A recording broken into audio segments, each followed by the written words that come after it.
નમસ્તે વિદ્યાર્થી મિત્રો, હું આજે કેવીર ઉપાધ્યાય તમારા માટે ધોરણ 11 સંસ્કૃત અને પાઠ નંબર 4 જે પદ્ય દશકમ ધર્મ લક્ષણો, ધર્મના 10 લક્ષણ, ધર્મના 10 લક્ષણો કયા કયા છે તેના વિશે આપણે ચર્ચા કરવાની છે. તો કે ધર્મના 10 લક્ષણ વિશે આપણે સમજૂતી આપતા પહેલાં તો કે કયા કયા, તો કે વૃત્તિ, ક્ષમા, દમ, અસંયમ, વિદ્યા, ઇન્દ્રિય વિગ્રહ, આવા અનેક પ્રકારના જે 10 લક્ષણો છે તેના વિશે આપણે આજે ચર્ચા કરવાની છે. તેના માટે પહેલાં આપણે પ્રસ્તાવના જોઈ લઈએ. સંસ્કૃતનું ધાર્મિક સાહિત્ય શ્રુતિ અને સ્મૃતિ, શ્રુતિ એટલે કે યાદ રાખવું અને સ્મૃતિ એટલે કે એનું સ્મરણ કરવું, એમ બે રીતે વિભાજિત થયેલું છે. આમાંથી જે શ્રુતિ છે તેનું એક આશય અપરિવર્તનશીલ ધર્મ સાહિત્ય છે. આવા સાહિત્યમાં ઉપદેશેલી વિગતો પર કોઈ કાળનો કે કોઈ દેશનો પ્રભાવ પડતો નથી.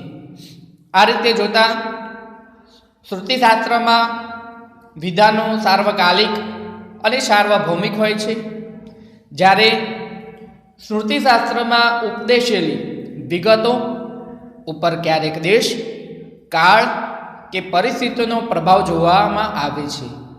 આ કારણે સ્મૃતિશાસ્ત્રના વિધાનો ક્યારેક એકબીજા કરતાં જુદા પણ હોઈ શકે છે. આમ છતાં સ્મૃતિશાસ્ત્રનો મોટાભાગના વચનો કાયમી રીતે દરેક દેશમાં દરેક કાળમાં ઉપયોગી થાય તેવા હોય છે. આ પાઠના પ્રથમ શ્લોકમાં ધર્મના 10 લક્ષણો ઉપદેશ. આ લક્ષણો કેવા છે કે તેના ઉપર કોઈ કાળ વિશેષ કે દેશ વિશેષની અસર પડતી શકે એમ નથી. આ રીતે આ ધર્મના 10 લક્ષણો છેવટે તો માનવ ધર્મના લક્ષણો બની રહે છે. વૃત્તિ વગેરેનો ધર્મના જે 10 લક્ષણો અહીં ગણવામાં આવ્યા છે તેમની સમજ કેળવાય, તેમનું મહત્વ ધ્યાનમાં આવે, તેમનું સ્વરૂપ દર્શન થઈ શકે એવા અનેક હેતુથી બીજા 10 પદ્યોમાં પણ સાથે મૂકવામાં આવ્યા છે. આ પદ્યો સંસ્કૃત સાહિત્યમાં જુદા જુદા ગ્રંથોમાં લેવામાં આવ્યા છે. એમની વિશેષતા છે કે સંસ્કૃત સાહિત્યના અનેક ગ્રંથોમાં પણ તે પ્રસંગોપાત ઉદ્ધૃત થયા રહ્યા છે. આ બધા પદ્યો અનુષ્ટુપ છંદમાં છે. હવે ધર્મના 10 લક્ષણો વિશે આપણે આગળ ચર્ચા કરીએ. પહેલો શ્લોક છે વૃત્તિ, ક્ષમા, દમોસેયમ, શૌચમિન્દ્રિય નિગ્રહ, ઘી વિદ્યા, સત્યમ, ક્રોધો, દશકમ ધર્મ લક્ષણમ. વૃત્તિ, ક્ષમા, દમોસેયમ, શૌચમિન્દ્રિય નિગ્રહ, ઘી વિદ્યા, સત્યમ, ક્રોધો, દશકમ ધર્મ લક્ષણમ. વૃત્તિ એટલે કે ધીરજ રાખવી, વૃત્તિ એટલે કે ધીરજ રાખવી, ક્ષમા એટલે કે ક્ષમા, દમોસ્તેયમ દમન કરવું, ઇન્દ્રિયો પર કાબુ કરવું, દમન એટલે કે પોતાના ઇન્દ્રિયો પર કાબુ મેળવું. અસંયમ ચોરી ન કરવી તે, અસંયમ ચોરી ન કરવી તે. શૌચમિન્દ્ર એટલે કે શૌચ એટલે કે શુદ્ધિ, પવિત્રતા, પોતાના મનની શુદ્ધિ કરવી. ઇન્દ્રિય પોતાના ઇન્દ્રિયો ઉપર નિગ્રહ એટલે કે કાબુ કરવો, પોતાના ઇન્દ્રિયો પર કાબુ કરવો. ઘી એટલે કે બુદ્ધિ, ઘી એટલે બુદ્ધિ. વિદ્યા, સત્ય એટલે કે સત્યનું આચરણ કરવું, સત્ય. ક્રોધો એટલે કે ક્રોધનો અભાવ, ક્રોધ કરવો નહીં. દશકમ ધર્મ લક્ષણમ આ ધર્મના 10 લક્ષણો છે. કયા કયા? ધીરજ રાખવી, ક્ષમા કરવી, દમન એટલે કે ઇન્દ્રિયો પર કાબુ, ચોરી ન કરવી તે, શુદ્ધિ, પવિત્રતા, ઇન્દ્રિયો પરનો કાબુ, બુદ્ધિ, વિદ્યા, સત્ય અને ક્રોધનો અભાવ આ 10 ધર્મના લક્ષણો છે. ધીરજ, ક્ષમા, દમન, ચોરી ન કરવી તે, શુદ્ધિ, ઇન્દ્રિયો પરનો કાબુ, બુદ્ધિ, વિદ્યા, સત્ય અને ક્રોધનો અભાવ આ 10 ધર્મના લક્ષણો છે. હવે આપણે એક એક વસ્તુ આપણે આગળ જોતા જઈએ કે ધીરજ એટલે શું, ક્ષમા એટલે શું, દમન એટલે કે ઇન્દ્રિય ઉપરનો કાબુ એટલે શું. બરાબર છે. બીજું છે ગૃતિ નામ સુખે દુઃખે યયા નાપ્નોતિ વિક્રયામ તામ ભજતે સદા પ્રાજ્ઞો ય ઇચ્છેત ગતિત આત્મનઃ. ગૃતિ નામ યયા સુખે, ગૃતિ નામ યયા સુખે દુઃખે વિક્રિયાયામ, દુઃખે વિક્રયામ આપનોતિ, વિક્રયામ આપનોતિ ય પ્રાજ્ઞ, ય પ્રાજ્ઞ સદા આત્મવાન આત્મનઃ ગતિમ, ગતિમ સદાતામ, સદાતામ ભજેત. ધીરજ, ગૃતિ એટલે કે ધીરજ, ગૃતે નામ એટલે કે ધીરજ એટલે, ગૃતિ નામ એટલે કે ધીરજ એટલે સુખ, યયા એટલે કે જેને દ્વારા અથવા તો જેના દ્વારા, સુખ એટલે કે સુખમાં, સુખ અને દુઃખમાં, વિકૃતિને પ્રાપ્ત કરતો, વિક્રયામ વિકૃતિને એટલે કે વિકારને પ્રાપ્ત કરતો, આપનોતી એટલે કે પ્રાપ્ત કરતો નથી, નાપનોતી પ્રાપ્ત કરતો નથી. સદા પ્રાજ્ઞ, સદા પ્રાજ્ઞ, પ્રજ્ઞા એટલે કે બુદ્ધિ, બુદ્ધિશાળી મનુષ્ય પુરુષ. વિક્રિયામ આપનોતી એટલે કે વિકૃતિને પ્રાપ્ત કરતો નથી. પ્રાજ્ઞ સદા આત્મનઃ, પ્રાજ્ઞ સદા આત્મનઃ બુદ્ધિશાળી પુરુષ પોતાની પ્રગતિને ઈચ્છે છે, હંમેશા તેનું સેવન કરવું જોઈએ. સદા આત્મન ગતિમ ઈચ્છતી, હંમેશા તેનું સેવન કરવું જોઈએ. ધીરજ એટલે કે સુખ અને દુઃખમાં વિકૃતિને, ધીરજ એટલે સુખ અને દુઃખમાં વિકૃતિને પ્રાપ્ત કરતો નથી. જે બુદ્ધિશાળી મનુષ્ય પોતાની પ્રગતિને ઈચ્છે છે તેણે હંમેશા તેનું સેવન કરવું. ધીરજ એટલે જે સુખ દુઃખમાં વિકૃતિને પ્રાપ્ત કરતો નથી, જેણે બુદ્ધિશાળી પુરુષ પોતાની પ્રગતિને ઈચ્છે તેણે હંમેશા તેનું સેવન કરવું. બીજું ક્ષમા એટલે કે માફ કરવું. ક્ષમા ખડક કરે યસ્ય કિમ કરિષ્યતિ દુર્જન અતૃણે પતિતો વહને સ્વયમેવો પશ્યામતી. ક્ષમા ખડક કે જેના હાથમાં ક્ષમારૂપી તલવાર છે. ક્ષમા એટલે કે ક્ષમા કરવી, ક્ષમારૂપી ખડક એટલે તલવાર. કરે એટલે કે હાથમાં, કરે એટલે હાથમાં. યશ્ય કિમ કરેતી,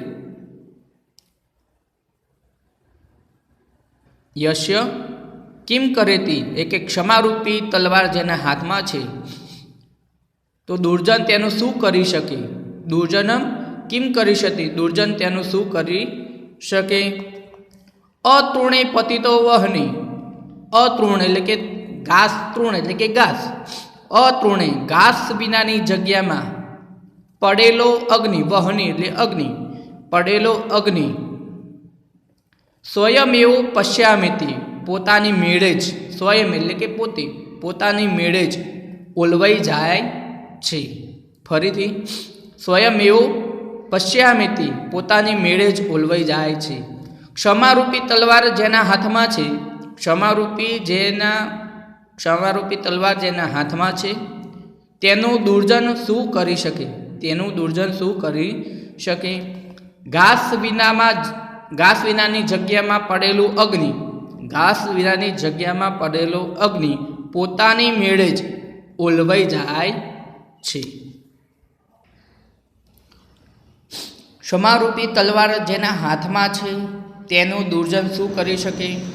ઘાસ વિનાની જગ્યામાં પડેલો અગ્નિ પોતાની મેળે જ ઓલવાઈ જાય છે. ત્રીજો, દમ એટલે કે દમનશીલ, સંયમી પુરુષ. ન હૃષ્યતિ મહર્તે અર્થે વ્યસને ચ શોચતી, સવે પરિમિત પ્રજ્ઞ સદાંતો દ્વિજ ઉચ્યતે. મહર્ત્ય અર્થે ન હૃષ્યતિ ન શોચતી, સ પરિમિત પ્રજ્ઞ સ દાંત દ્વિજ ઉચ્યતે. મહતિ અર્થે એટલે કે મોટા કાર્યના માટે ન હર્ષ્યતિ, હર્ષ પામતો નથી. મોટા કાર્યના માટે હર્ષ પામતો નથી. ન વ્યસને, આફતમાં, ન વ્યસને શોચતી એટલે કે આફતમાં શોક કરતો નથી. સવે પરિમિત પ્રજ્ઞ, બુદ્ધિશાળી મનુષ્ય, પ્રજ્ઞાવાન પુરુષ કાં તો બુદ્ધિશાળી મનુષ્ય ખરેખર સદાંતો દ્વિજ ઉચ્યતે, તે દમનશીલ, દંત એટલે કે દમનશીલ, સંયમી, તે ખરેખર પ્રજ્ઞાવાન છે. દમનશીલ, સંયમી દ્વિજ કહેવાય છે. જે મોટાના કાર્ય માટે હર્ષ પામતો નથી, તે મોટા કાર્યને માટે હર્ષ પામતો નથી. તે આફતમાં શોક કરતો નથી. તે ખરેખર પ્રજ્ઞાવાન છે. દમનશીલ, દ્વિજ કહેવાય છે. જે મોટા કાર્યને માટે હર્ષ પામતો નથી અને આફતમાં શોક કરતો નથી, ખરેખર પ્રજ્ઞાવાન છે. તે દમનશીલ, સંયમી, દ્વિજ કહેવાય છે.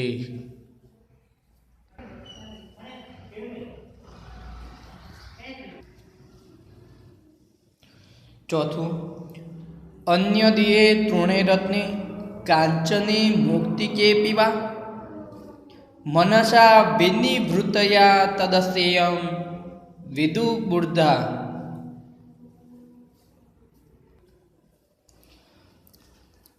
અન્ય દિયે તૃણે રત્ને, અન્ય વ્યક્તિના કે માણસના, તૃણ એટલે કે ઘાસમાં, રત્ને એટલે કે રત્નમાં, કાંચને એટલે કે સોનું, કાંચન એટલે કે સોનું થાય, સ્વર્ણ, કુંદનમ, એના ઘણા પ્રકારના પર્યાય શબ્દો છે. કાંચન એટલે કે સોનામાં, મુક્તિકે પીવા કાં તો કે મોતીમાં, મુક્તિકે એટલે કે મોતીમાં, મુક્તિકે પીવા એટલે કે મોતીમાં, મનથી પણ, મનસા એટલે કે મનથી પણ, વિનિવૃત્તયા નિવૃત્ત માણસ, નિવૃત્ત પામી, જે મનથી પણ નિવૃત્ત છે તે, તદસ્યેયં વિદુર્બુદ્ધા, વિનિર્બુદ્ધા, તે માણસ વિમુખ રહે છે, તેને સમજદાર માણસ અચૌર્ય કહે છે. વિબુદ્ધતા એટલે કે અચૌર્ય, જે માણસ સમજે છે તે બુદ્ધા એટલે કે બુદ્ધિ માણસ, સમજદાર માણસ વિમુખ રહે છે, તે સમજદાર માણસ અચૌર્ય કહે છે. અન્ય વ્યક્તિ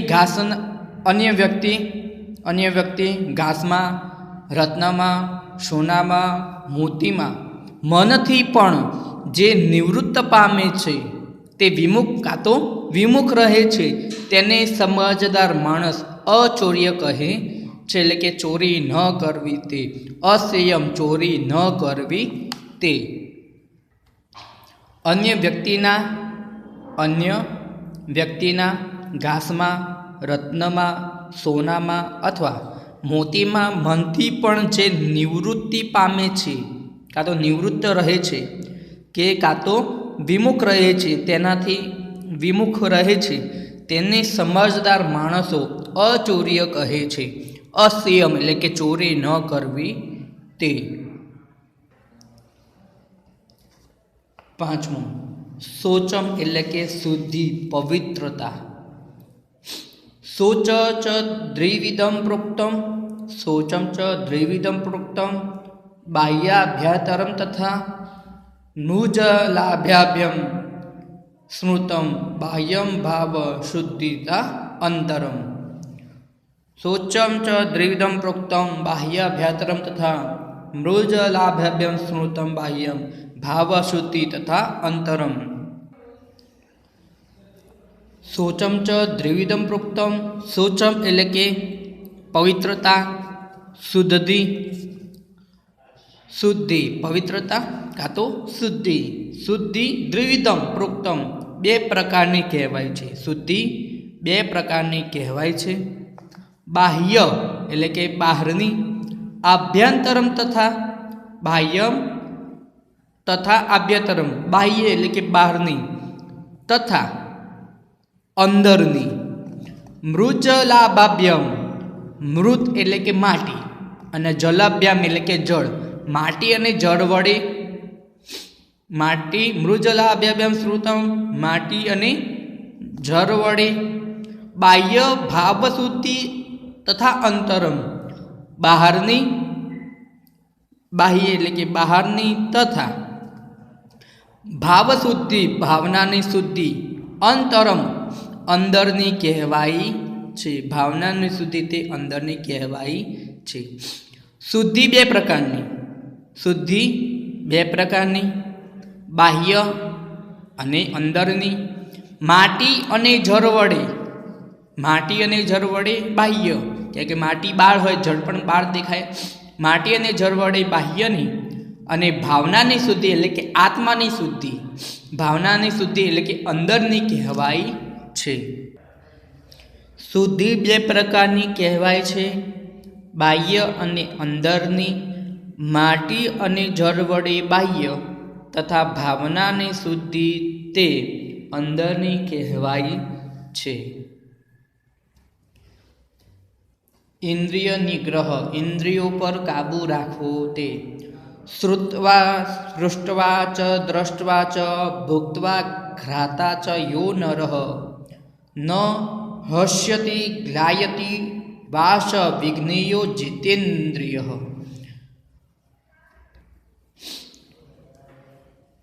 ય નરઃ શ્રુત્વા સ્પૃષ્ટવા ચ દ્રષ્ટવા ચ ભુક્ત્વા ઘ્રાતા ચ ન હસ્યતિ ગ્લાયતિ વાશ જીતેન્દ્રિય વિઘ્નેયો. ય નર એટલે કે જે માણસ, જે નર એટલે કે માણસ કાં તો વ્યક્તિ, મનુષ્ય, જે માણસ. શ્રુત્વા એટલે કે સાંભળીને, સ્પર્શવા એટલે કે સ્પર્શીને, દ્રષ્ટવા એટલે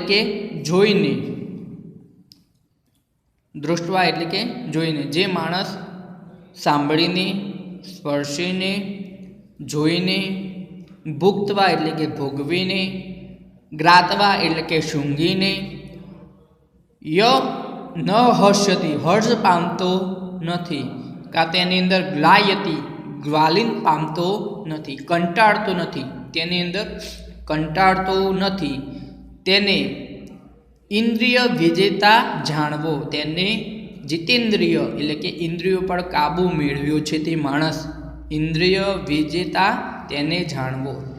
જે માણસ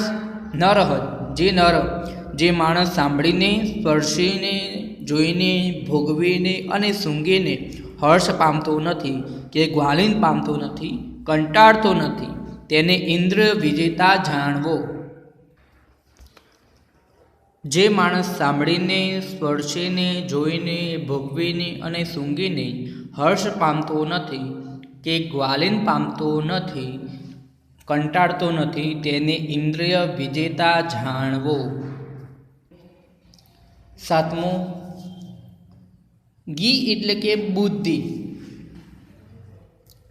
ગી એટલે કે બુદ્ધિ. પ્રજ્ઞા પણ કહી શકાય. પ્રજ્ઞા એટલે પણ બુદ્ધિ. પ્રવૃત્તિ ચ નિવૃત્તિ ચ કાર્યાકાર્યે ભયાભયે બંધન મોક્ષણમ ચ યા વિત્તિ બુદ્ધિ સા પાર્થ સાત્વિકી. સા પાર્થ. પાર્થ એટલે કે કુંતીનો પુત્ર અર્જુન. હે પાર્થ, પ્રવૃત્તિમ ચ નિવૃત્તિમ ચ યા બુદ્ધિ પ્રવૃત્તિ યા બુદ્ધિ પ્રવૃત્તિમ ચ નિવૃત્તિમ ચ કાર્યાકાયે ભયાભયે બંધનમ મોક્ષમ